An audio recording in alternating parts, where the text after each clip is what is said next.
Okay, now we're officially on, everybody. Welcome to Food, Frida, and Art, a program in partnership with Three Sisters Kitchen. My name is Elizabeth Becker. I'm the curator of education at Albuquerque Museum. This program is in conjunction with the exhibition Frida Kahlo, Diego Rivera, and Mexican Modernism, which is on exhibit at the museum. Just a couple more weeks, folks, just till May the 2nd. So please come by if you haven't had a chance. Today's recipes are inspired by the book Frida's Fiestas, which was co-written by Frida's stepdaughter, Guadalupe Rivera. So I'll put a link to in the chat about that book in case you want to pick it up. As I mentioned, today's program is in partnership with Three Sisters Kitchen.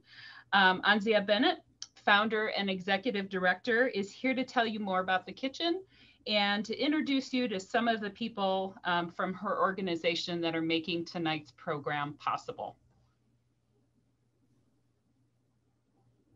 Thank you so much, Elizabeth, and welcome everybody. We're so excited to cook with you this evening. As Elizabeth said, my name is Anzia Bennett from Three Sisters Kitchen. For those of you that don't know us, we're a nonprofit community food space right in the heart of downtown Albuquerque. Our mission is to use the power and love of local food to create economic opportunity, improve community health, and bring diverse communities together around the table. So this collaboration is right up our alley. We love celebrating local ingredients, working with local farmers. We love really thinking about the culinary arts as part of the artistic world, right? Culinary arts being a key way of connecting with our food traditions, our identities, and celebrating self-expression. And we love Jade Leyva. So we're really excited to that she's willing to share her passion in the kitchen and her experience as a really incredible artist with us all this evening. So just a little bit more about Three Sisters, and then we'll jump right into cooking. As I mentioned, we're a nonprofit. We run a lot of different programs focused on the role of food in our lives. So we teach lots of community cooking classes, really celebrate the role of food and nutrition in healthcare. We have a training program for home health aides that really celebrates the important work they're doing for homebound seniors in our community and thinks about the role of local food in that work. We also run a food business training program for people who have a dream of developing a manufactured food business. And Jade is a graduate of that program. We're really excited to share her product line. We'll put that information in the chat so you all can taste her food in the future. And we really try to think about the role of food and storytelling, the role of food and community building, and the role of food in thinking about justice and equity and power in our communities. We run a small local food shop and cafe that really explores what it means to think about sustainable practices in the restaurant industry, to think about sourcing local ingredients in that industry, and to really think about what it looks like excuse me, to treat employees well, right? To celebrate and honor their labor by paying a living wage, by providing benefits, and by really investing in growth and development in the restaurant industry. And lastly, we run food access programs. We have a really wonderful program called Refresh. It's our healthy food access program, connecting community members to free local healthy food. And my colleague and an amazing member of our team, Lisa Chen, runs that program and is here tonight to help us facilitate this online cooking demonstration. So just a little bit more about our instructor this evening. Jade Leyva is a magical realist artist from Mexico City. She now calls New Mexico her home, and her works express her love for nature and her positive hope for the future of the world. She was the Santa Fe 2018 Contemporary Hispanic Market Poster Artist and was also awarded the Best of Show in the oil acrylic painting category in 2017 and 2019. She's created images for several important events, and her work has been featured in books and on publication covers. She's participated in countless exhibitions at the local, national, and international level, resulting in people from across the globe collecting her work. I'm proud to call myself one of them. Her work is really amazing. In 2013, she founded an organization called Seeds, a collective voice, which promotes raising awareness by educating communities about different environmental subjects, problems, and solutions through multimedia arts and creating murals with seeds in a collective setting. And at Three Sisters Kitchen, we're especially grateful to Jade because she designed an incredible seed mural honoring the three sisters, corn, beans, and squash, which was then all those seeds were glued on by students that are from our partners at Amyville High School. And it sits in the middle of our cafe at Three Sisters Kitchen. Jade is currently represented by Adelante Gallery in Scottsdale, Arizona, and you can find her work on all social media platforms as Jade Leyva Art and on her website, jadeleyvaart.com. And I'm gonna pop those links in the chat right now. As I mentioned, she also is an incredible cook and a graduate of our food business training program with her food business, Koyetsin, Mindfully Made Mexican Foods, and that link is in the chat as well, so you can learn more about it there. So thank you all so much for being here. We love the Albuquerque Museum. We're so excited to partner with you, so appreciative of this invitation. And with that, I will hand things over to Jade. For those of you that have questions throughout tonight's event, feel free to send them directly to me, Anzia Bennett, facilitator, in the chat, and I'll make sure they get posed to Jade and Elizabeth throughout the evening. So Jade, take it away. Thank you so much. Thank you so much for having me. This is such an honor to be part of this cooking class. This is such an exciting time. I've been looking forward to it for a while. And it's just so awesome to be able to share from my kitchen. I am in Placitas, New Mexico, and this is my space. And I'm going to be sharing today. Well, I would thank the Albuquerque Museum and Three Sisters Kitchen for inviting me to this demonstration. It's my passion to cook. My husband and I are both cooks, and it's just such a wonderful artwork. My artwork and my cooking here. Thank you so much.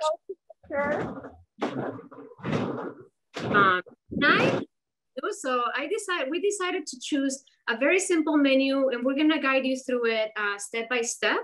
So that way we will be able to create a full course. We're gonna make a black bean soup. We are going to make potatoes in green sauce, in a tomatillo sauce. And also we're gonna make chalupa. So you're gonna get to experiment with masa, with corn masa, how to prepare it and how to like actually make it from scratch. Not really from scratch, but like from the powder form. And we're gonna have the chalupas being filled in.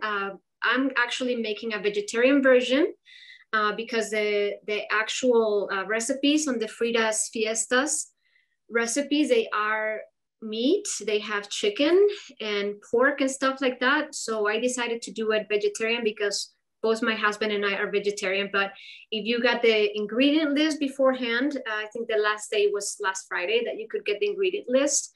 So if you're cooking along, feel free. If just substitute for chicken. I'm also not going to be using any lard either. I'm going to be using vegetable oil, grapeseed oil. So that way we are not using any animal products in our kitchen, but feel free and use the ingredients that you got on the list on your email. Okay, so first of all, I would like to say welcome everyone to my kitchen. And I am going to start, I'm not going to show the brand, but one of the things that I would really like to start with is just a little bit of mezcal. Just to, relax a little bit, say cheers to everyone and welcome you to my space in that way. I'm gonna put the mezcal over here. I have a little gourd. This is a traditional way that is drunk in Oaxaca. And it's a very wonderful experience to have. If you have never had mezcal, I recommend you to do it. Comes from a wonderful plant that is called maguey. And so yeah, I recommend it to you. We have a little orange slice right here. And salud, amigos.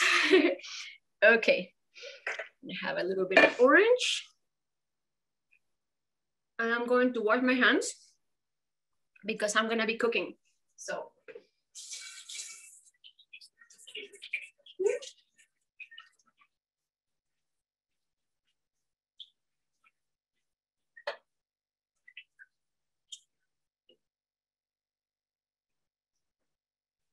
Okay.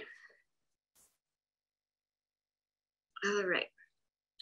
So the two steps that we're gonna start with, we're gonna get like the things that take the most time in the beginning. So it's not going to be exactly linear, like recipe by recipe, but I'm going to be guiding you to it through, so that way we can have a good timing. So by the end of our class, we have an hour and like maybe 20 minutes. So we're gonna be able to complete our meal, and so that way I can time it right for you. So that way we can finish our food tonight. All right, so the two things that I'm gonna do, we're gonna start cooking our potatoes. So I already put them in a pot just to optimize time. I have them right here. So I couldn't find smaller potatoes. I can show them to you on the screen here. Let me see. Sorry about that. Okay, so we have here our potatoes. I didn't find the little ones that were on the recipe of the Frida's Fiestas, but I'm just gonna put it right on the stove and I'm gonna start cooking them. So that way they will be ready by the end of our class to start simmering them in the green sauce. Okay, so I'm just gonna cook them in water for now. And then the second step I'm gonna do, the masa, the corn masa needs to be cooked, like not cooked, but it's sort of like the regular flour that you use for dough, for like bread and stuff like that. You also need to activate corn masa. This is a very beautiful corn masa from Oaxaca. It's blue corn. It's heirloom also. It's organic heirloom masa. And so I decided to do blue corn just because it's really delicious too.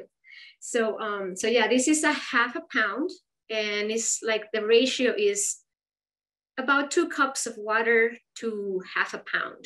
So 4 cups of water if you're doing 1 pound, and so on. All right, so I'm gonna go ahead. I warmed up a little bit of water, just lukewarm. It doesn't need to be very hot. Just enough to activate the masa. So we're gonna rest it for a while. So what I'm going to do, I'm gonna grab a spoon.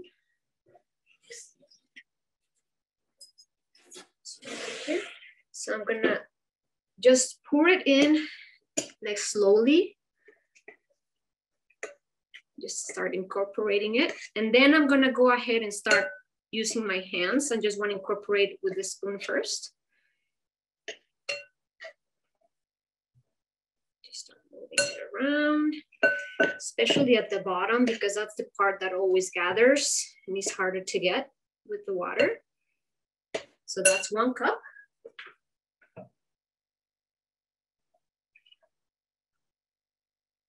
And the second cup, I'm gonna do it slow too, because just in case it's not, we don't want our masa to be too sticky. So if your masa is sticky, it means that you put too much water in it, and it shouldn't be like sticky. So I'm gonna put about that much for now. Start moving it.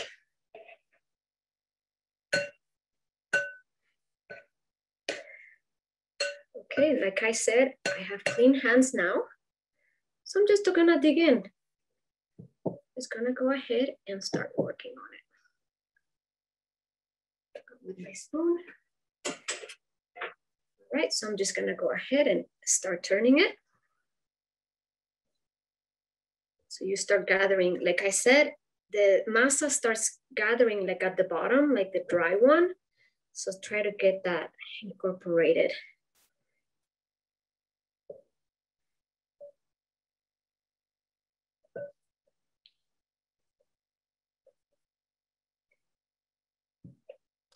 Jade, is there a reason why you went with the blue cornmeal? I like the flavor better, myself, just because blue corn is prolific in the central part of Mexico, where I grew up in Mexico City. And you always have the choice of, you have the lotillo blanco, which is really creamy and delicious, but the blue corn is actually one that I just ask for it like every time you go to the market.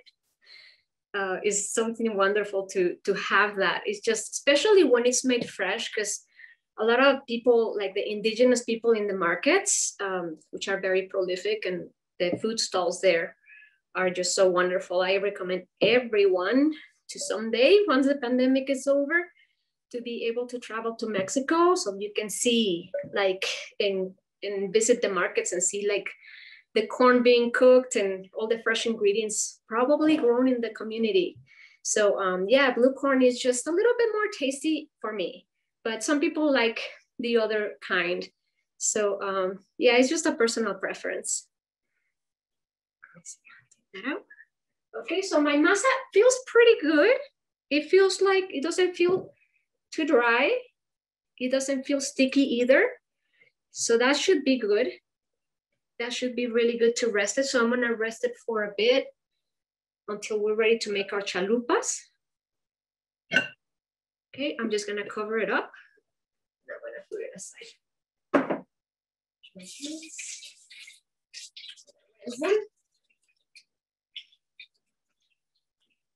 That's a good question, Nancy. It's like, so corn is so prolific in the markets in Mexico.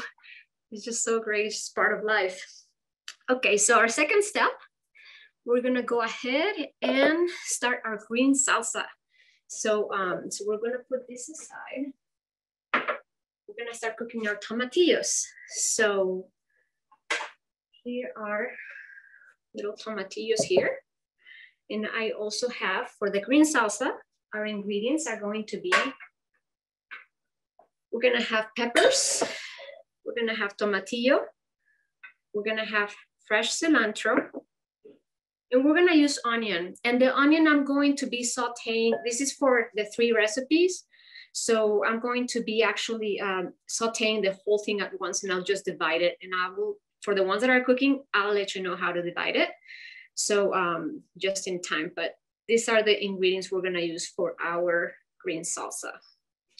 This is the sauce that the potatoes are gonna cook in.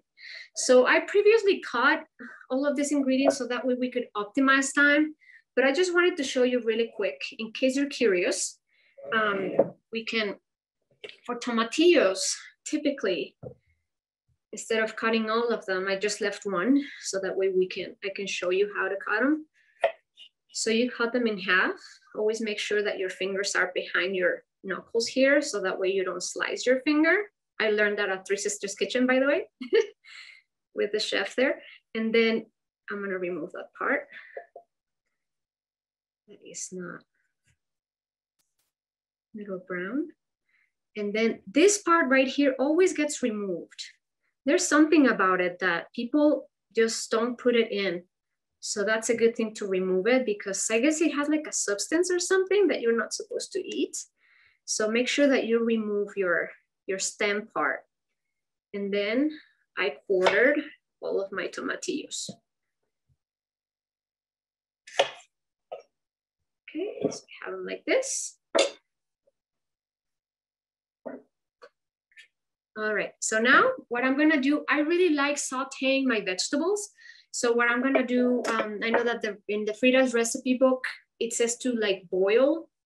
I always choose to saute first, which is in Spanish, it's called sancochar, which is, well, in Mexico at least, it's called sancochar, and it's something that when you saute your food before you cook it, it's just like all the flavors really come out. So for some things, it's good to use just raw and just boil it, but like in particular for this type of sauce, I like sauteing my ingredients first. So what I'm gonna do, I'm gonna grab, I'm gonna go ahead and put my peppers in, just a little bit of oil. You don't need a whole lot of oil to put it in. And then this is really cool. I'm gonna be showing you guys my special little stove I have here. My board. This little stove.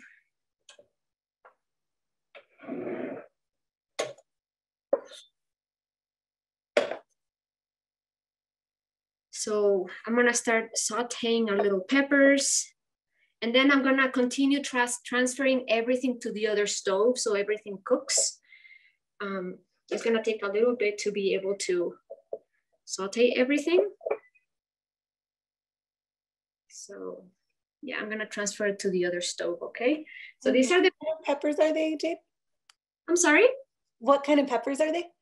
I'm sorry, yes, these are, thank you for saying that, Anzia. These are Serrano peppers, and the reason why I saved this one here is because I wanted to show you the difference between the two peppers. These are like really, these are like one of the most popular peppers used in Mexico City. So this is a jalapeno and this is a Serrano pepper. So Serrano peppers very often go with tomatillo when you're cooking tomatillos, while jalapenos, you can use them a lot with red salsas. So that's the difference between the two. But I wanted to put them side by side so you can see, like when you go shopping, you can see the difference between the two. So these are the Serrano pepper is more elongated and smaller, while the jalapenos are much thicker and bigger. My stove here is taking a little bit to warm up. I'm gonna transfer it over here. Jade, there's a question about heat level. Is the Serrano hotter typically than the jalapeno, or does it depend? The Serrano peppers are a little bit hotter. So one of the things what I'm gonna do, I'm gonna move this while it sautés, and I'm gonna show everybody just really quick what it takes to like remove the heat. Like if you wouldn't want it to be too hot. So you just remove the stem and then you cut it in half like this. And then you start by the tip of the chili. So you kind of cut a slit and then you go straight up, and then you'll get that vein removed, because that's the part that has the seeds and also like the oils. So that way you remove that, and that way your salsa won't be as spicy. I hope that helps. Yeah, throw those in too. Just wandering over my little stove here. It's not turning on. Oh, sorry about that. Just want to make sure that it's working. Okay. All right, so I'm gonna go ahead and saute my peppers here, and I'm gonna put the tomatillos in as well. So that way they'll cook slowly while that heats up. So just go ahead and put your tomatillos in with your peppers, and then give it about 2 minutes, and then you can put in like a half a cup of water. I chose half of the amount in the recipe. So this is 1 pound of tomatillos. So I'm gonna add a half a cup of water to it while they cook. All right. All right. So while those cook, are we going to, do you guys think that we could, do you want me to start making the red salsa? I think, Jade, it might be time for a little art break. What do you think? Absolutely, yes. Okay, so let me go ahead and try to share my screen here. Okay, I'm hoping everybody can see this. Looks good. Great. Okay, so we're going to be taking a little quick dive into Mexican modernism. So as we mentioned, this exhibition includes works by the Mexican modernists who were creating art during the period of just after the Mexican Revolution, actually.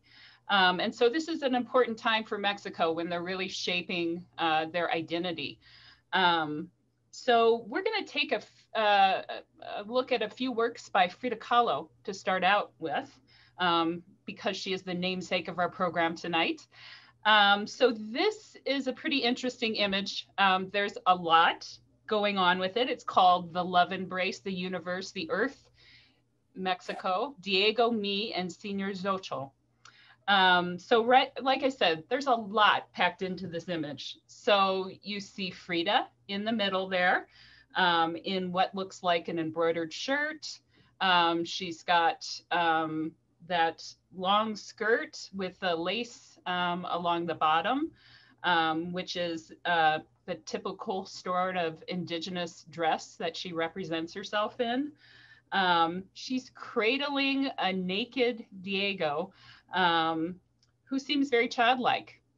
They are surrounded by desert plants in here, and there's a little dog on the left that's curled up nearby. So Jade, tell me why you chose this image, because Jade was played a big role in choosing some of these images. So Jade, do you want to talk a little bit about why you chose it? Thank you. Yes, well, one of the reasons why I chose it is because I have been so very lucky and blessed to have been exposed to this type of art. I worked for an art gallery, very prestigious art gallery in Mexico City for almost 6 years that belonged to my aunt. She was my mother's sister. And I worked for her, and they carried all of the works of the Mexican modernists. So I was able to see had the opportunity to see many of these pieces from the Natasha Gelman's collection before. I look forward to seeing them again. I haven't seen them yet, but this piece in particular has always called me in a way, because it shows to me like it's like the duality of a person. And I think that was something very strong that Frida had, that she had like a duality in so many ways. She was, incredibly extroverted, but she was incredibly timid as well. She had just so many things like that. And also like one of the things that I think that she depicts the day and the night as well, which is part of like the main thing that I see in this image is like the earth embracing her and Diego. And then like all of the natural world also has that like dark and light side to it. And then she's holding Diego in her arms as a baby, which is depicted several times in her paintings. For some reason, she wanted to like mother Diego. I guess it's probably because she had a few miscarriages and stuff like that. But I feel like there's like her embracing of her loved one is just so caring and tender. So I think that's one of the reasons why I gravitate towards that piece. That's wonderful, Jade. I think we have time to maybe pick another one here. So let's just take a minute. Actually, I'm going to go back one here. I'm going to go over to this one, actually. I know this is a really great one.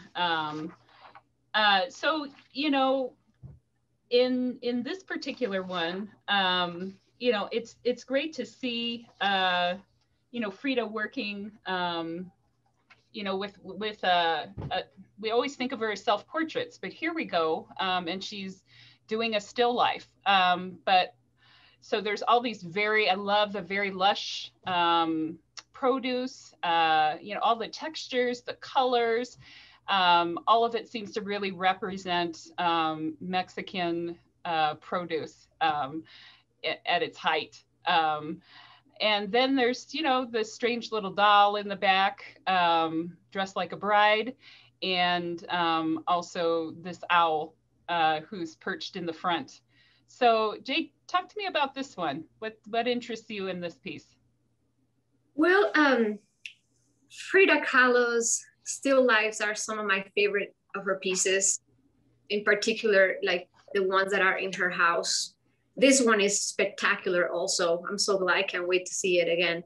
But I think that one of the reasons why, like the title of this piece is amazing. It's called The Bride Who Becomes Frightened When She Sees Life Opened, which is like, I think is like the doll, and Frida had like this really, like the surrealist in her kicked in, I think, that she put that doll there. And I think like the doll is something that she was trying to symbolize as the bride. I really do not know the background on like why she entitled it that, but I think that one of the reasons why I love this piece is because she really depicted like all of the veggies that you would find like at the market near her house. Like if you guys go to Mexico City, you have to go to the market that Frida Kahlo shopped in. It's just an incredible, just everything is like placed very carefully, and all the produce is like all these exotic fruits and vegetables that are incredible. So yeah, I think that's the reason why I like it, because it reminds me of home in the markets and what you see, like how everything is like beautifully displayed, like the papaya and the watermelons, which is, I guess at that time there was a lot of demand on still lifes. And I think that might have been one of the reasons why Frida printed prolific, many of them. So maybe that's a possibility, but she certainly did a beautiful job on them. Just wonderful. That's great, Jade. I think we're gonna stop sharing and we can get back to cooking, everybody. Okay, awesome. Okay, so now we have our salsa is cooking. I'm actually simmering it. Now I added some water and I'm gonna simmer it like at a low heat so that way it doesn't get burned if I get too busy doing other stuff. But so yeah, so now the next step, I'm going to be sauteing all of my onions. So that way we have all of our onions sauteed so we don't waste too much time sauteing them for each recipe. So I thought it would be a lot more functional if we saute them all at once. And if you guys have any comments and questions, I can, while I do this, I can definitely talk to you.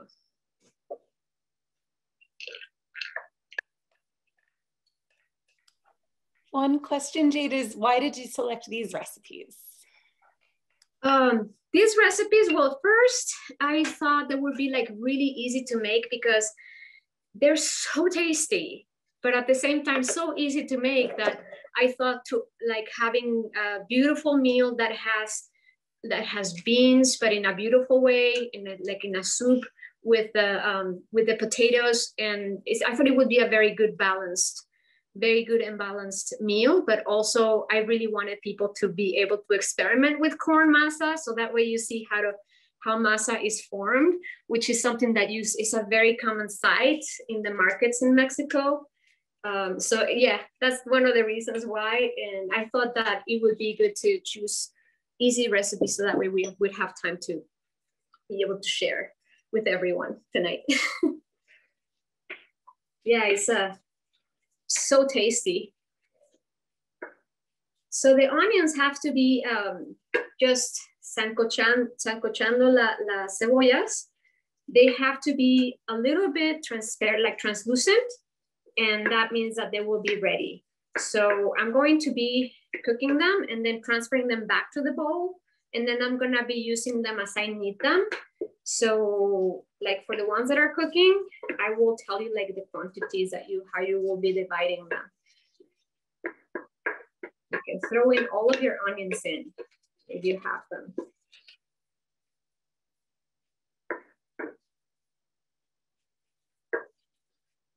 Like notice that I'm using my awesome spoon from Two Sisters Kitchen that I received among all the many gifts that you received with the program that I took with them. It's just so much fun to learn to cook and to do like the food business part. It's just such a wonderful thing to be part of. So Jade, there's a question about what kind of oil you're using. This oil is grapeseed oil. Yeah, it can stand higher heat than olive oil. I typically like cooking with olive oil, but this oil is, it just can stand more heat. It's just a little bit better for this type of thing. But mostly I like cooking with olive oil and not just reduce the heat, but this is a good one to be able to saute all these onions in a little bit faster. We have another oil question for someone who's also avoiding lard. Is there a general ratio that you'll use to substitute grapeseed oil or other oils for lard? Yeah, I think that it's about the same. Like if you have like if I put like a couple of tablespoons of oil, it's about the same because when it melts, it's very soft. Lard is very soft. So when it melts, it really becomes just like oil. So yeah, it's about the same in quantity, really. So yeah, unless you really love it and you want to add a little bit more, because I know that some people are really, really love it. So, so yeah, thank you for that question. Okay.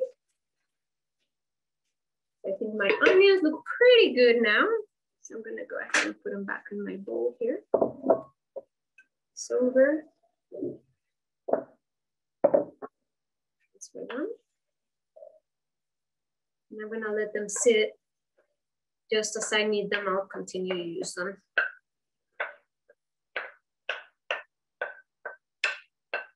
it really makes a difference when you're cooking with onion.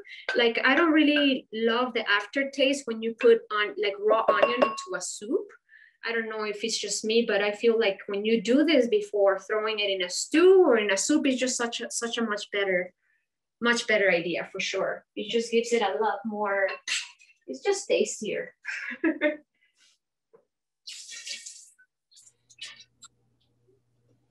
So another question is, are the potatoes supposed to boil until they are soft? Yes, until fork tender, yes. Yes. Thank you for that question. All right, now guys, so now I'm gonna start making our red salsa. So that way we can start making our red salsa. And this is gonna be super fun because I'm gonna be using a molcajete, which is called, is like an ancient Mexican blender pretty much. So I have my molcajete right here, but I'm going to be sauteing this stuff together beforehand. So what we're gonna have, I have 2 tomatoes in here that I previously roasted, and it says to remove the peel. So the way to do that is like you cut your tomatoes in half, and then you put some oil in a container, in a flat pan, in a cooking sheet for the oven, and then you put them face down, and then you broil them. And then when you see this brown skin, I did this previously from before, so that way I would have everything ready. But anyway, so I just left a couple of the peels on, so that way you can see literally your peel will come right out after you do that. So you can see, I just wanted to do that so that way you could see how like the peels just come right out like that. All right, so I'm gonna go ahead and saute this with, our ingredients for this is, I already sauteed some serrano peppers, and we have some onions, and then we have some, our tomatoes and a little bit of garlic. So I'm gonna start with the garlic because it's the only thing that is actually raw. So I'm gonna move this over. And I recycle my pans a lot. So I'm just gonna go ahead, I didn't even wash it. So I'm just gonna go ahead and continue cooking in the same one. Of course, if I was producing in the commercial kitchen, that would be a completely different story. But right now it's just easy to do it this way. So I'm just gonna go ahead and saute my little garlic here. And it's very little, you don't need, unlike Italian food, my husband is Italian American and he uses a lot of garlic, which I love, I really do.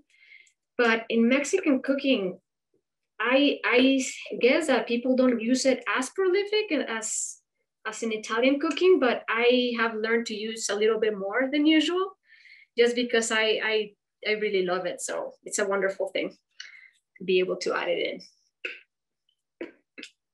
Okay. Garlic cooks very fast, so be careful. Like if you burn it, it becomes bitter. So make sure that that it doesn't burn. Okay, so I'm gonna go ahead and start adding my other ingredients.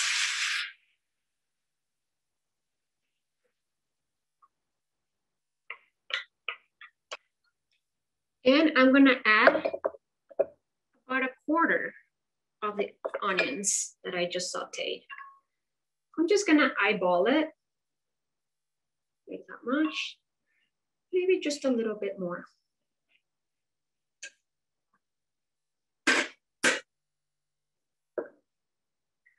Okay, now I'm just pretty much just gonna warm it up. That's all we need to do. It doesn't have to be too, because everything is already cooked. But if you didn't cook it beforehand, like definitely let it simmer for like 20 minutes. But this is gonna be a pretty quick process here.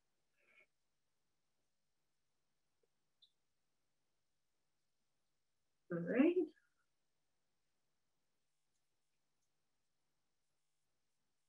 Yeah, we just wanted to like all the things to melt together, like everything to like absorb all the flavors from each other. So that way when you blend them in the molcajete, it's gonna be a really good salsa. Now, I don't cook with very much salt. We always add our salt at the end. I just add a little bit, just a little tiny bit. And if it needs a little bit more, at the end, we just add it on. It's always good to be mindful to not consume too much salt because it can be bad for people who have like high blood pressure and stuff like that. So yeah, it's good to always have less salt than more, and then you add it at the end on the table. Jade, can you remind me what the red sauce will be used for? It's gonna be used for the chalupas. So we're gonna have mushrooms or chicken if you're cooking chicken, and we're gonna have like our corn chalupas, and then the topping that like mushrooms or chicken, and then we're gonna top it up with this salsa. Yeah. And then we're gonna have on the chalupas, I'm gonna go through the ingredients once I get to the corn. But yeah, now I'm gonna go ahead and move this over, and I'm gonna bring my molcajete up here. For people who have not seen this before, this is a molcajete. This is made from volcanic rock, which is, there's so much of it in the Central Valley of Mexico because there's a lot of volcanoes there. And so yeah, there's a lot of lava rock. That's what you call it. So anyway, yeah, it's a wonderful, wonderful thing to have. Really good if you wanted to have like a really tasty salsa, and very chunky salsa too. So that way, if you want something really blended, of course, a lot of you are not gonna have one of these, so you can go ahead and throw your salsa in the blender and just like flash blend it a couple times. If you like it chunky, if you want it more smooth, you can just go ahead and leave it in there for a while. Leave it in your blender so it gets really smooth. So, okay, so we're gonna go ahead and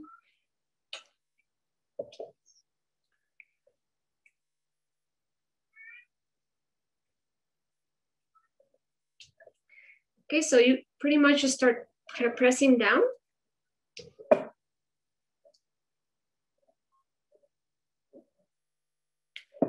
Against the wall of the molcajete.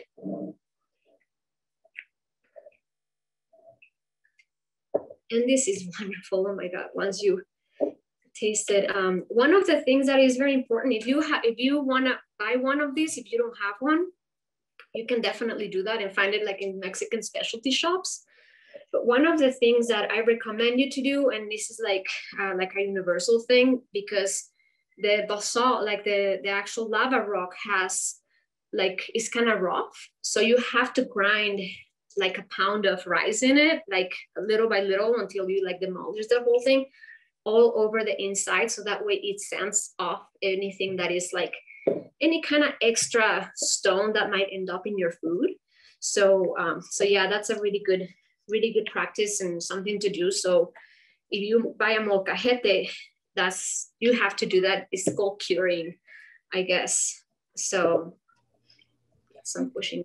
There's a question about what's the advantage of using a molcajete instead of a blender? I guess it's just like part of the tradition, and also it's just something that it feels good. You know, it's like the same thing as like blending something in the mortar.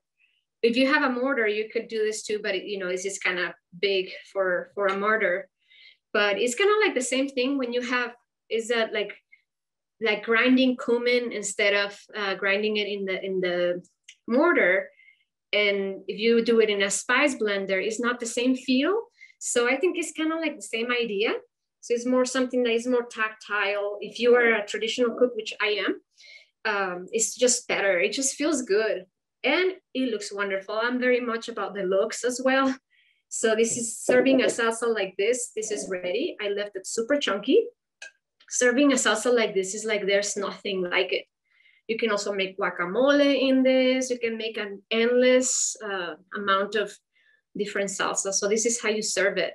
You just kind of put it on the table like that.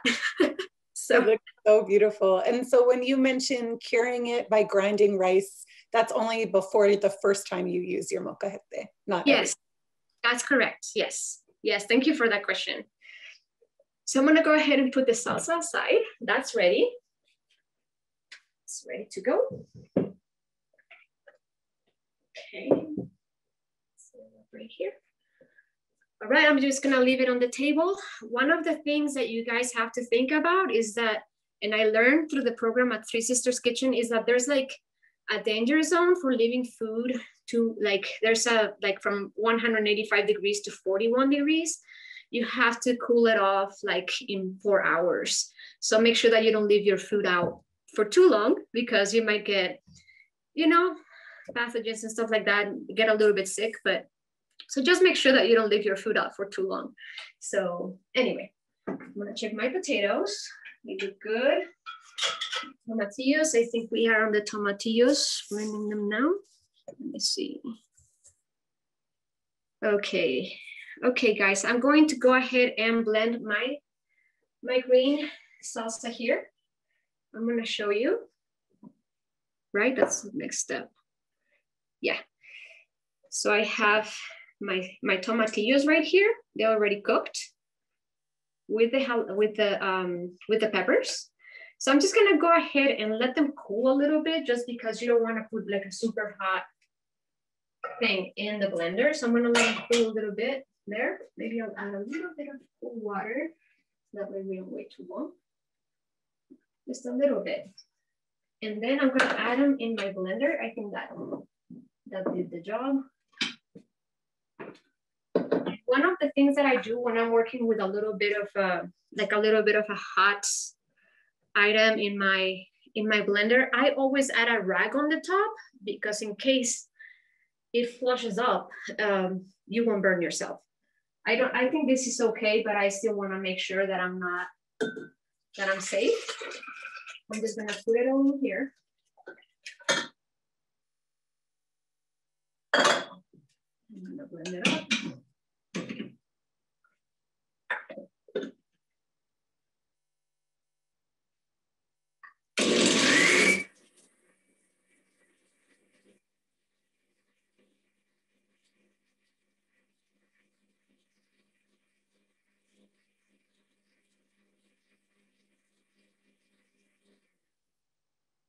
And that's about it.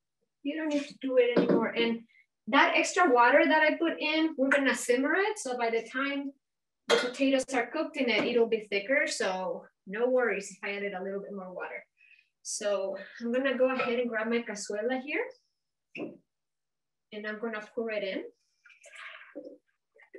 This is a clay cazuela, and I had the great privilege to have our friend Brett to check out my cookware for lead, because sometimes this type of cookware has lead in it in the places. So be sure when you buy one that is lead free. It can be from a pot that comes from anywhere in the world. So yeah, but the ones from Mexico, sometimes they do have that, but there's certified lead free pots that you can find. And it's a really good thing to do to cook with clay, because the food kind of absorbs a little bit of the flavor of the clay. So I highly recommend you to do that. So just for visuals, I'm gonna go ahead and move my pot right here. And transfer my potatoes. I'm gonna put my pot right here. So I'm gonna go ahead and transfer my potatoes. They're pork tender by now. I'm just gonna go ahead and put them in the sauce. And this is gonna simmer for the rest of the class.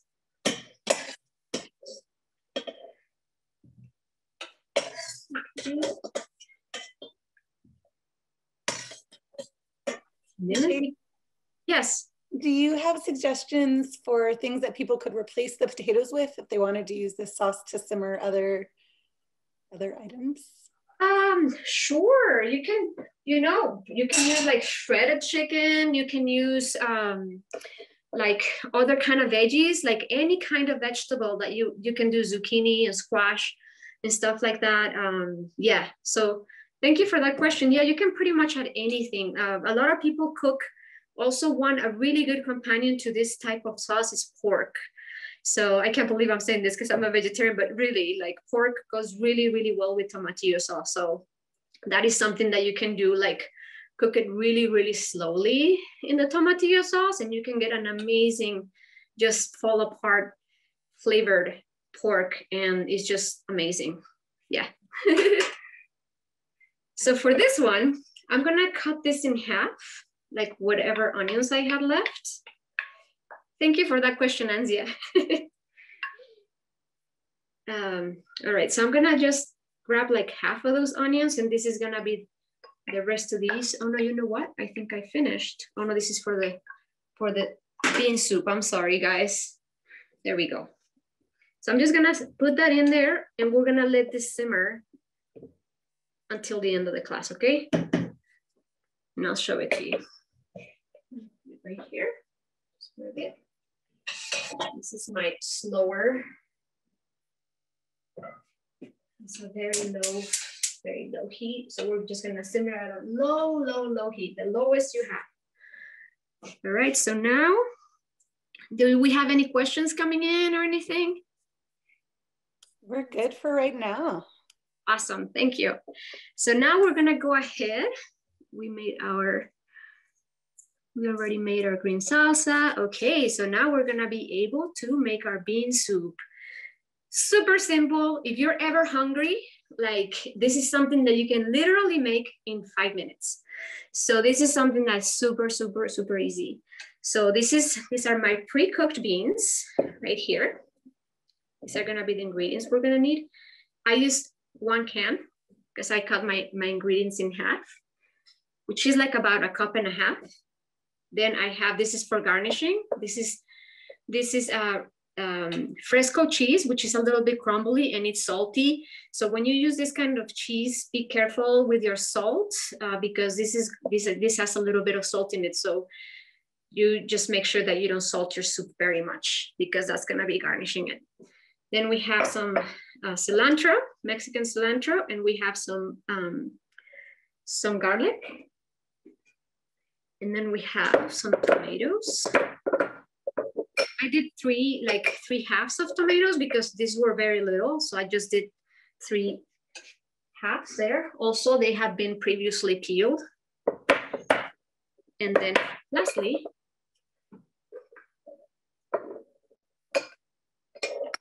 we have our tortilla chips. Actually, these are previously roasted. All right, these are just for garnishing. So I'm gonna move them over and put them on this table here for the end. Something I'm gonna do, I'm gonna go ahead and saute like I'm gonna continue using my same pans. Like I said, I recycled everything. I recycle my pans over and over. I'm gonna use the same little pan here. And it's already hot. And I don't think I even need to use any more oil. I'm just gonna saute my garlic a little bit.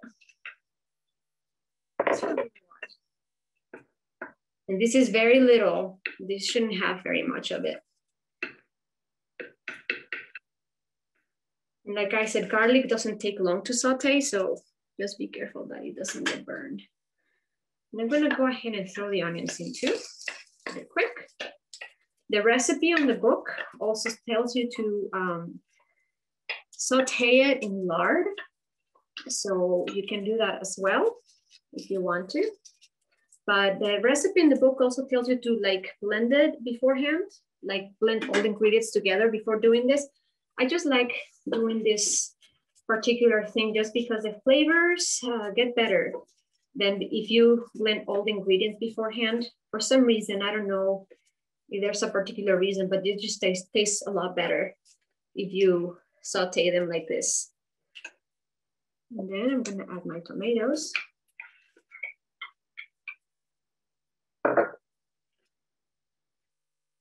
So that the flavors like take each other's, like the tomatoes start tasting like the onions and all of that, they start like blending together. And then we're gonna throw this, I'm gonna throw my cilantro in. Just gonna simmer it for a little bit. And then we're gonna put it in the blender, everything together. It's a good thing that our beans are not hot right now So that way it won't be too hard to blend. And then we're gonna be simmering our soup also for the duration of the class.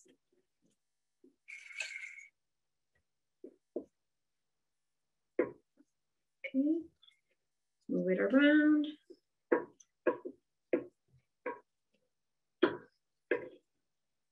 Yeah, this is something, this kind of menu is something that you would really find, like if you went to like a market and stuff, these are like items that you find, except for like the bean soup, but like the green salsa is typically something that you would find like at a traditional market in the whole like central southern Mexico.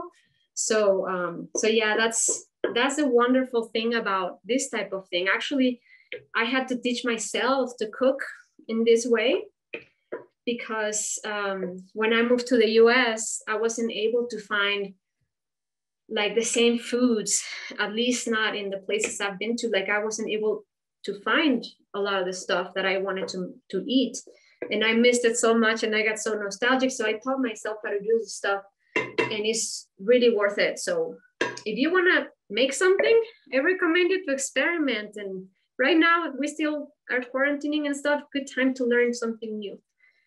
So, okay, so I'm gonna go ahead and put all of this in my blender. I'm gonna add my onions.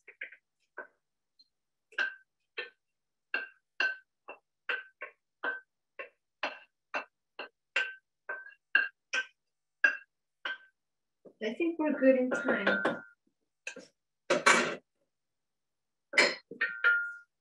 Okay. And then I'm gonna put the beans in too. And for this, I'm gonna use a bigger ladle. So that way it's not, look at my ladle, it's so seasoned. It's actually not black, it's like a rich brown. We use it so much. Yeah, we're always cooking in this kitchen. Seen a lot of wonderful meals being made. Okay, so I didn't want to just pour it in there because there's so much water in it. So for this is like, I put like 2 cups of water and 1 can of beans. I mean, you know, no, these are not canned, I'm sorry. That was in the first practice we did. These were cooked in the crock pot. And yes, you should put 1 can, if you're using canned beans, you should do 1 can in 2 cups of water. Jade, we have a bean question. If you're cooking them from scratch, are you a believer in the importance of soaking them ahead of time or not? I'm just gonna go ahead and take it out. And I'm gonna pour it in this amazing black clay pot. Also wonderful thing to cook beans in. Like if you're gonna cook your beans, I recommend you to get a good clay pot. So the beans taste really well when you make them like overnight, like just in a very low heat. You leave them with lots of water, just not that many beans because you don't want them to burn, but like just leave them simmering. All right. So do you hear me? Yes. So we have a bean question. Are you a proponent of soaking your beans when you're cooking them from scratch or not soaking ahead of time? I don't soak them. I just sort of put them in the, I typically cook them in the crock pot, to be truthful. But because this pot, I had not been able to use it because I wanted to test it first. But it's something that if you wanted to cook them in this sort of pot, I would probably recommend you to soak them overnight. So that way they're not like, you can cook them a little bit faster. Yeah. Yeah, in the crock pot, you just put them in with the water and then day after you just season them up with like Mexican oregano and also saute like what we just did here without the tomatoes, like garlic, onion, and I throw in a couple of chili pods. They can be like guajillo or pasilla. You just like take the top off and you throw it in and just let them simmer in that for like another 6 hours or so. Just check the water level all the time. And this tastes so good. Of course, salt as well. Beans, you do have to salt them in order for them to taste good. So Jade, I'm curious, did you get your pots in Mexico? Did you buy them in Mexico, or did you buy them online, or? Yes, the black one, I bought it here. But the one, the cazuela, this one here, I did buy it in Mexico and carried it over. Yes. Yeah, this one here, I bought it also in Mexico, but I can't use it because it does have lead in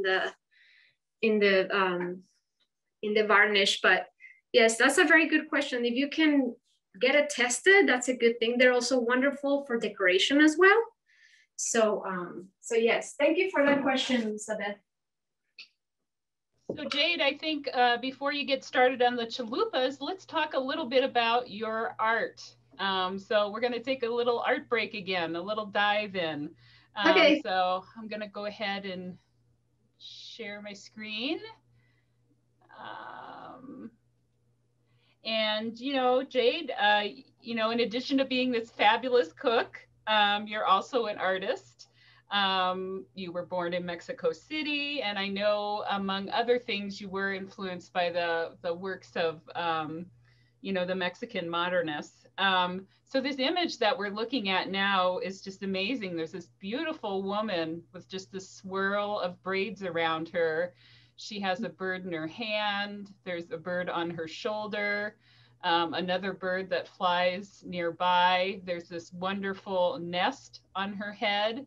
And she's just surrounded with all these poppies, I believe. So Jay, tell us a little bit more about this piece. Yes, so yeah, like you were saying, when Nancy introduced me, some people might have caught that the style that I do is called magical realism. And that is sort of related to surrealism. But it's one of the reasons why I wanted to do this piece is because I love birds. And this is a piece she is called La Pajarera. And she's a bird whisperer. That would be like the translation in Spanish. But the reason why I did it is because she is a person who is embracing birds, and she's actually becoming like a birdhouse. So if you see like on her chest, there is a bird inside her, like there's a bird living in her. So she's a person who loves birds so much that she's willing to become a birdhouse in order to take care of them. So yeah, that's sort of like the story behind this piece. And the braids is something that I do typically in my paintings. You will see that probably in so many of my paintings. Is a sense of identity for indigenous peoples of the Americas. So yeah, that's the reason why I depict a lot of braids just flowing, going through the paintings. Awesome. I think we have another one that we can look at here. And so in this image, we have a woman who's sitting in profile to us. She's seated. She has a rabbit in her hand. And like in the last image, we see these poppies in her hair. But this time there's also bees buzzing about as well. So, you know, this one, again, the idea of poppies, is there a reason that you're using this particular flower in your work? No, not really. Not really. It's just such a beautiful flower. It's just such a wonderful looking flower, and I love painting them and incorporating them into my work. One of the reasons for this painting is this was actually a commission piece. And I think like the owner is actually probably watching this program tonight. Her name is Palin. But yeah, this is Ixchel, which is the moon goddess of the Mayan. And she is the Mayan people in the Yucatan area, and many places, not only in the Yucatan, they are beekeepers. They take care of the bees. Our experience, I went into a Mayan community and experienced 5 families taking care of traditionally of the Melipona bee, which is a bee that doesn't have a stinger. And so I'm always like depicting bees because I have worked many years in raising awareness, environmental awareness, and bee is a big part of that. So yeah, so she's a moon goddess, and the circle behind her is a symbol for the moon in the Mayan language, in the glyphs. And so it's called Muluk is the name of the moon in the Mayan language that is spoken in the Yucatan Peninsula. And in the you say like the stories that go in the ancient times is that the moon has a rabbit on it in many different cultures. And so the moon has just gifted its shell, the rabbit that was on her. So that's like the story behind this piece. That's wonderful, Jade. I think we're going to go ahead and stop sharing. It was so wonderful to see and experience your artwork, yet another creative side of you. But I think we'll stop sharing, and yes, we'll get back to your last big item for tonight, I believe. Yes, our chalupas, you guys. This is a really fun thing, and I encourage you to experiment with it, because like a lot of people think that making a tortilla or making like just mixing masa and making a tortilla is really hard. But I say that there is nothing better than a homemade tortilla. Like for me anyway, just because of like where I'm from, is just such a wonderful thing. And the taste is awesome. It's just really, really good. So especially with the kind of masa that I'm using. So some of you are not gonna have this. This is a press, a tortilla press, very inexpensive piece of equipment. I have made hundreds, if not thousands of tortillas in this.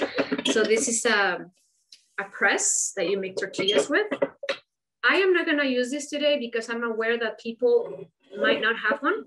So I'm gonna do it more tactile, and so that way you can see how to make them without having to use a press.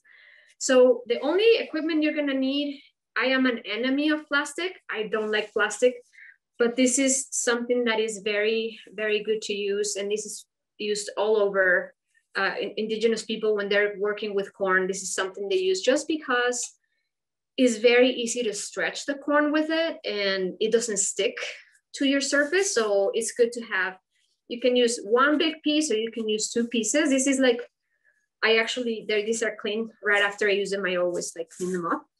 But so yeah, so you're gonna place your first piece of plastic on your table. I'm actually gonna do it on my board here. I'm gonna move this over.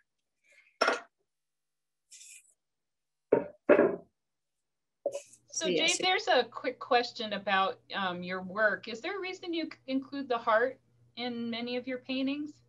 Oh yes, this is something that is not just me. It's something that is depicted throughout a lot of like Mexican artists, including Frida Kahlo, of course, but I didn't do it to copy Frida or anything. It's just something that is depicted. So many people who are visual artists in Mexico utilize the heart as a symbol of, it's like a mixture of culture also, like, you know, like the, I guess like the Spanish, you might say, but also it's mixed. Now it has become a mestizo symbol in which you are depicting love, and it's all that it means in my work anyway. So I don't use it for religious purposes. I use it to depict love and to share that the heart is where love resides. So that's one of the reasons why, like, if I can put a little bit of love out into the world in that way, I try it out in that manner. Thank you for your question.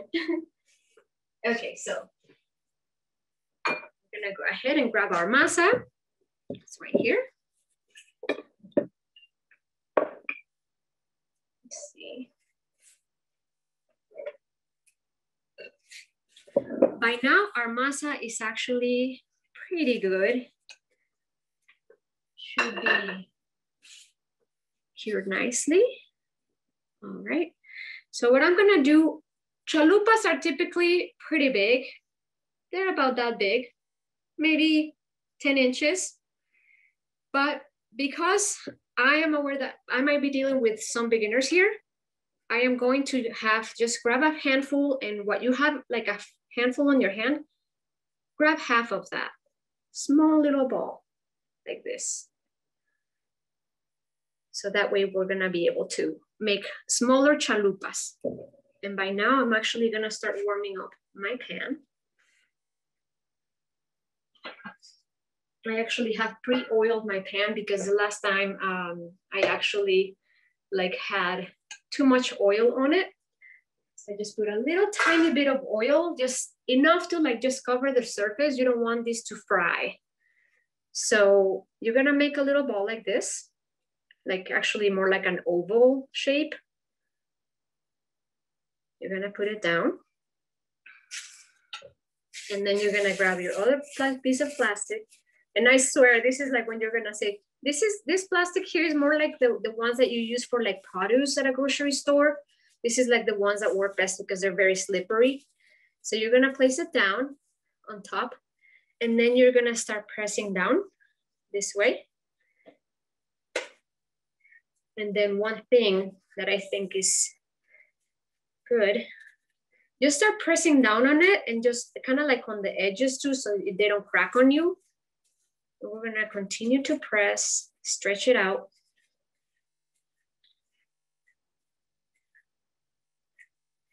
Okay. Jade, can you remind me of why they're called chalupas?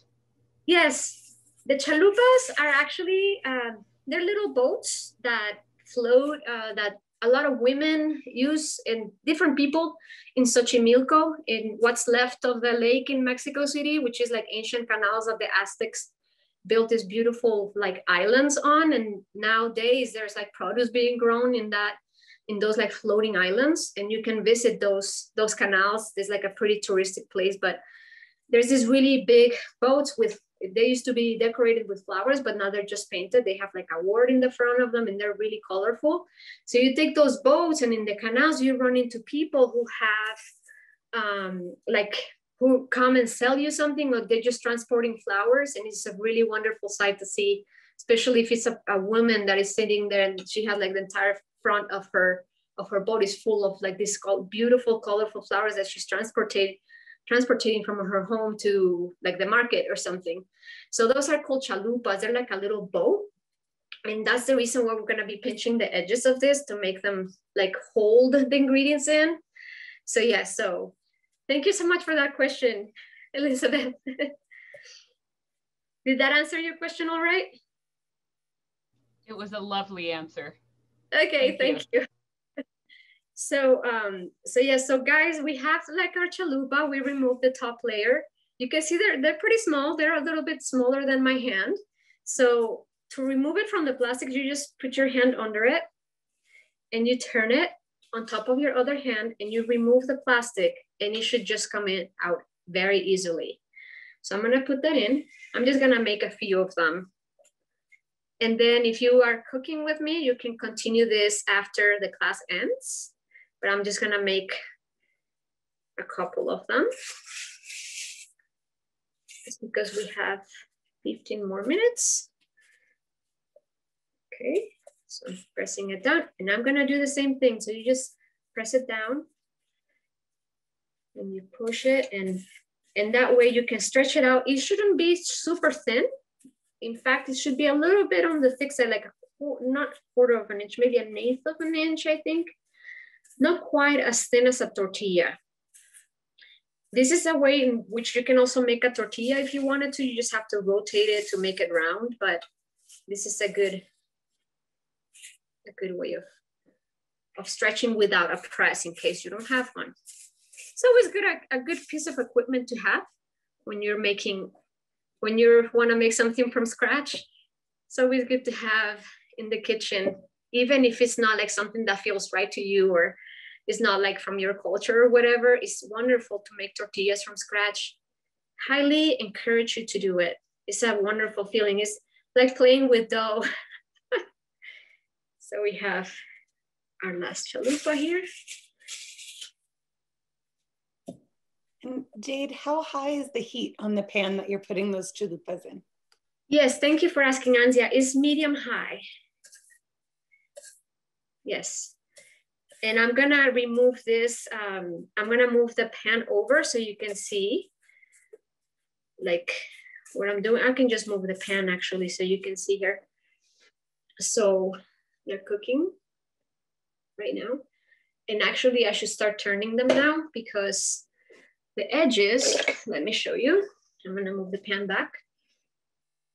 The edges start like changing color when there's like a half an inch already cooked, like you can see like the color has changed, then you can turn them. And this turn is actually gonna last only like 30 seconds, not very long, because we wanna pinch the edges and we want it to still be manageable. Okay, so I have this one. Put that in. And I'm gonna get these other ones out now. Put this aside because I'm not gonna cook any more chalupas unless someone wants me to demonstrate more.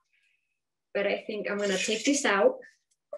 And be careful, guys. I'm experienced. You can burn yourself.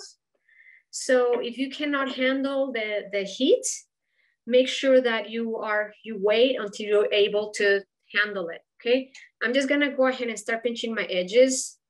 So I'm just pretty much like pinching them so I can make a ridge that will hold the ingredients that you're gonna add on. So this shape here is called chalupa, but if you make them round, they're called sopes.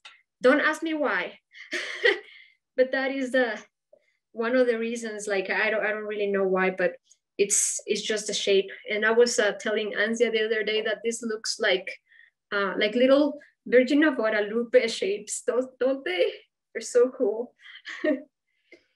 Just put them in the same way, just like the ridge should be facing up because this side is more cooked than the other side and it'll just cook completely by now. I'm gonna go ahead and pinch my edges on this one.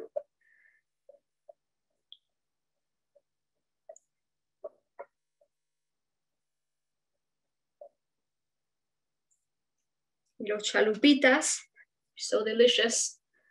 I'm gonna go ahead and grab my third one here.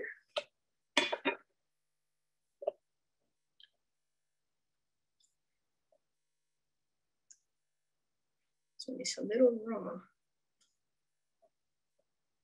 But yeah, that's a wonderful. I really encourage you guys, if you can go to Mexico City, I don't know, we'll have time at the end here, but like I really wanna say that once the pandemic is over and you decide that you wanna visit there, visit Frida Kahlo's house, go to Trotsky's house, which is 2 blocks away. Leon Trotsky was a Russian politician who ended up finding exile in Mexico through Diego Rivera asking the president Cardenas to be able to like give him asylum. And he was actually, he had an affair with Frida, which is famously, really famous thing that happened, which really doesn't matter in this case, but he was killed in that house. So like all of the objects from his wife and him are still there. And it's a very interesting place to visit besides visiting, of course, Frida's house. So if you have the time to visit that city, it's just incredible. The murals from all the Mexican muralists and stuff are everywhere. And not only of Diego, but the Rufino Tamayo, Siqueiros, David Alfaro Siqueiros, Jose Clemente Orozco. You have Juan O'Gorman, who did a beautiful like stone mosaics everywhere. He helped Diego Rivera to build like the flooring and a lot of the stonework in the Nahuacalli, which is the Diego Rivera Museum. Another place you need to visit. So just a few suggestions. I'm gonna go ahead and grab my mushrooms, guys. Well, we continue here. My mushrooms here. So I just utilized some mushrooms and they're just regular mushrooms. I didn't use any special kind. Let me see. These are just regular mushrooms and they are just sauteed. I put a little bit of garlic salt in it. You can also put like chunks of regular salt, like of regular like garlic. I think that garlic and mushrooms are best friends and they should always be together. So anyway, so yeah, this is a really good thing to have. And that is my ingredient. And if you're making chalupas that are non-vegetarian, you should be adding your chicken. If you wanted to warm it up beforehand, that's cool. But I'm just gonna show you. I'm just gonna put them on top of my chalupas. So we have like 10 more minutes, right, you guys? Yeah. Yep, doing great. Yeah, awesome. So we have our little mushrooms here. So I'm just gonna add them on. And I'm gonna just let them warm up a little bit. Jade, we have a question for you. It would be wonderful for you to lead a tour there. Would you ever consider doing that? I have done tours there just because I wanted to change the conversation in regards of like Mexico and Mexicans. So I have brought in people. I have conducted culinary and cultural tours, very small, very quaint, of 5-6 people. I don't want it to be overwhelming or anything. So it's not about like the money part. It's about just having people experience ancient foods of Mexico, like chapulines and gusanos de maguey, stuff like that. It's lovely to see people venturing into those kind of things. It's like people are so brave, like eating all those foods that are just so amazing. And something that is so foreign and unknown and kind of weird can be, but people are just very interested in doing that. So yeah, I have conducted tours, and I don't know how long it will take me to do another one. Of course, we're in the middle of a pandemic, but you know, maybe someday I'll do them again, like once everything gets better. I love traveling and I love showing people around. And so it's just so wonderful there's ancient sites right in the middle of the city, you know, like, and then like 45 minutes away is Teotihuacan, which is a major, like, you know, like the pyramids of Egypt are about the same size. So it's a very major archaeological site, among others, little towns to explore and stuff like that. So yes, thank you for asking that. Someday I might do it again. Thank you. Thank you for asking. So anyway, so yeah, I'm just gonna let them, I'm gonna lower my heat and just let them warm up. I'm actually going to cover them up by now, so that way the mushrooms will get heated up. And let me I'm gonna go ahead and grab the pot here so you can see, you can take a look what's going on. Let's see, it looks really good. Let me grab my little spoon here. Oh my God, that's looking good. Wow, it's looking really good, you guys. And I'm gonna bring it to you so you can see it.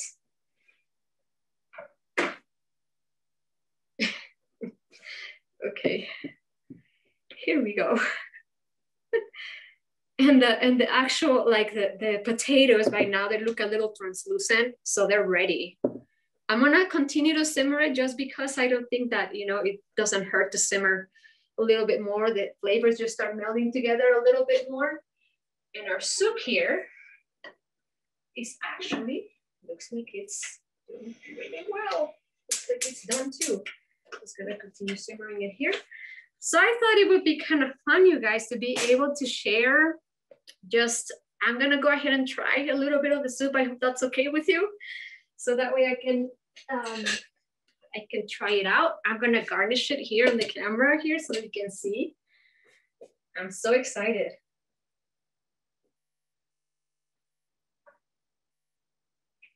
Oh, the soup is so wonderful. I'm gonna bring it over too so you can see. There it is. It really smells good. Wow. Okay, so I'm gonna go ahead and put a little bit on my bowl here.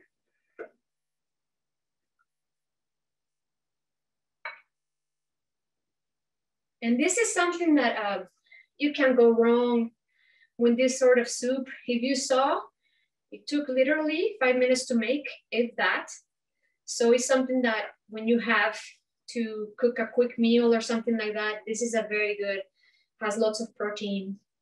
And you can just have a little bowl of bean soup. It's wonderful. Okay, ingredients here.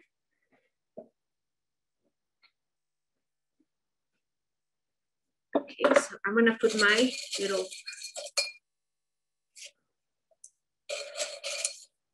tortilla chips here. And then I'm gonna put some cheese.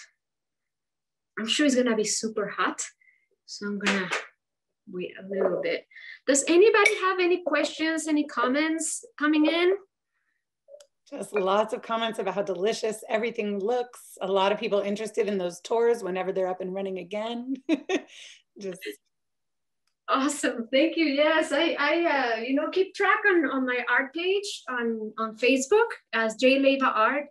I will probably announce them there if I did them again, because that's like I have a pretty good audience, and I have to say that I'm so grateful to be able to communicate with people in that way. So please just drop me a note if you see that that I'm gonna be conducting a tour and stuff like that. So yeah, I'd love to take you around. Thank you. Okay, so I'm gonna go ahead and just, if you guys can give me just 1 second, I'm gonna serve these. I'm gonna try my soup really quick. And I'm gonna serve this because I wanna do a panning of all the food together for you guys. I'm gonna go ahead and try a little bit of this delicious soup.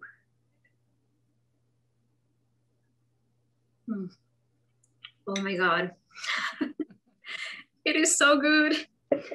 Yeah, especially like if you can like have like a piece of cheese in, like I go on heavy on the side of the cheese part, just because if you can put a little bit of cheese in every bite, oh my God, it's just awesome. Guys, please make this if you can. It's a very easy thing to make. So I'm gonna move this over. So while Jade is plating everything up, I'll go ahead and just share the screen again and show you guys just a few more images from the show. We've got quite a few things outside of Frida. Of course, Diego Rivera's works are in the show. This is an early piece, shows his influence in Europe. We also have the David Cisqueros, one of the Mexican muralists. Photography is a big part of this exhibition. So we have works by Lola Alvarez Bravo and her husband, Manuel Alvarez Bravo, which really, they led a movement of very, the early artistic startings of photography, moving away from just documenting people and scenes.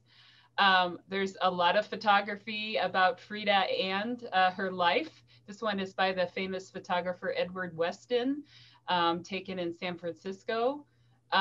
Nicholas Murray, who did some very exciting early color photography. There's a number of images in the show of that.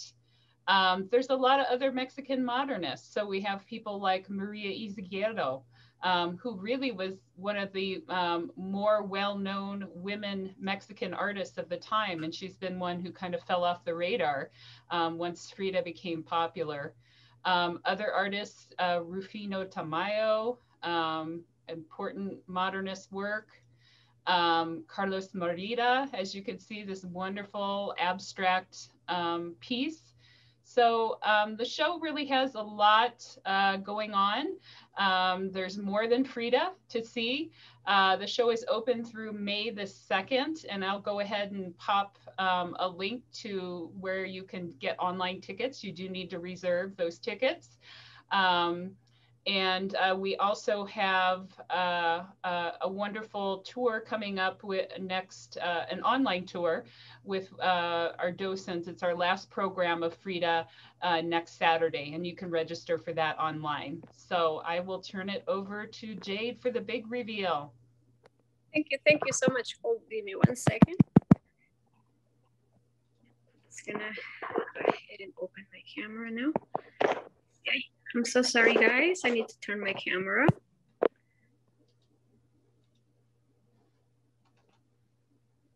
Okay, so I decided to do a panning. Can you guys see this okay? looks good.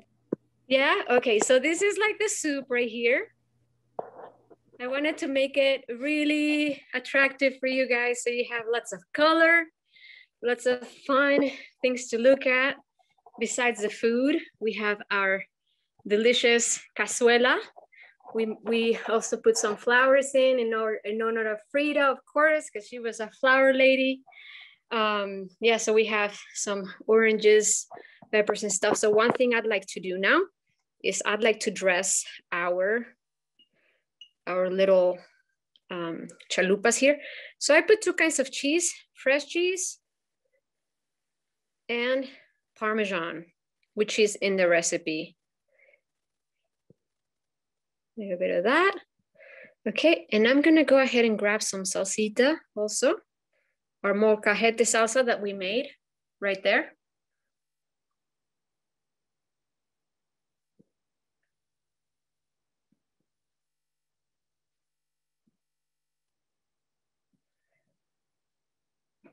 And it's ready to be enjoyed. There you go. So that's our chalupa. Sorry for the shakiness. I was trying to do the 2 things at once.